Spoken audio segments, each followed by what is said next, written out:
السلام علیکم دوستو، میں ہوں شیخ عدنان اور آپ دیکھ رہے ہیں میرا یوٹیوب چینل جس کا نام ہے اردو ماسٹر سٹوری۔ اصحاب کہف کی کہانی۔ یہ واقعہ پہلی صدی عیسوی کے آخر میں رونما ہوا، جس وقت روم کے ممالک میں دین مسیح آہستہ اور مشکل سے پھیل رہا تھا۔ اس معاشرے میں بتوں اور ستاروں کی پرستش ایک مقبول مذہب تھا، جہاں عیسائی مذہب کے پیروکار ظلم و ستم کا شکار رہتے تھے۔ یہ واقعہ رومانیہ کی ایک ریاست جس کا نام اردن میں رونما ہوا، جہاں حکومت کا سربراہ ایک ظالم بادشاہ دقیانوس تھا۔ وہ ایک انتہائی شقی القلب انسان تھا، توحید پرستوں پر ظلم کرتا تھا۔ ان کے دربار میں موجود چند وزیروں نے نظریہ توحید کو قبول کیا ہوا تھا، مگر یہ بات مخفی تھی۔ لیکن کسی طریقے سے ان وزیروں کے ایمان کا علم دقیانوس کو ہوا تو وزیروں نے اپنی جان بچا کر فرار ہونے کا ارادہ کیا۔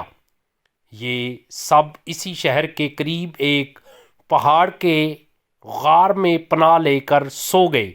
اللہ نے ان کو تقریباً 300 سال تک سلائے رکھا۔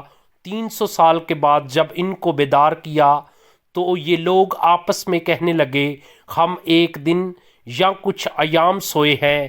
انہی میں سے ایک کھانا لینے شہر گیا تو وہ بندہ حیران ہو گیا، کیونکہ اس وقت سارا منظر تبدیل ہو چکا تھا۔ تندور والے نے پرانا سکہ دیکھ کر اس اہل غار کو پکڑ کے پولیس کے حوالے کر دیا۔ تندور والا یہ سمجھ رہا تھا کہ اس اہل غار کو کوئی خزانہ ملا ہے، مگر چھان بین کے بعد سارا واقعہ واضح ہوا تو اصحاب کی زیارت کے غرض سے حکومت کے اعلیٰ عہدیداروں نے سارے شہر والے اس پہاڑ کی طرف آ نکلے اور اصحاب کہف سے جا ملے۔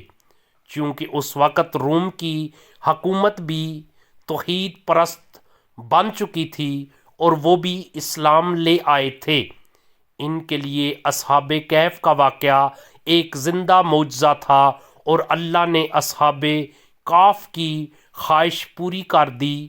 یہ لوگ پورے معاشرے کو توحید پرست دیکھنا چاہتے تھے، اور ساتھ ہی منکرین قیامت کے لیے اللہ نے اپنی حجت تمام کر دی۔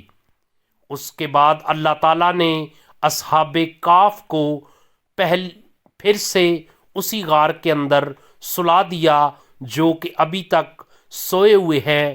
میرے پیارے دوستو، اگر ویڈیو اچھی لگے ویڈیو کو لائک اور شیئر ضرور کر دینا، اور کمنٹ کی صورت میں اپنی رائے کا اظہار کرنا، تاکہ ہم اس طرح کی انفارمیشن والی ویڈیو آپ تک لاتے رہیں۔ اللہ حافظ۔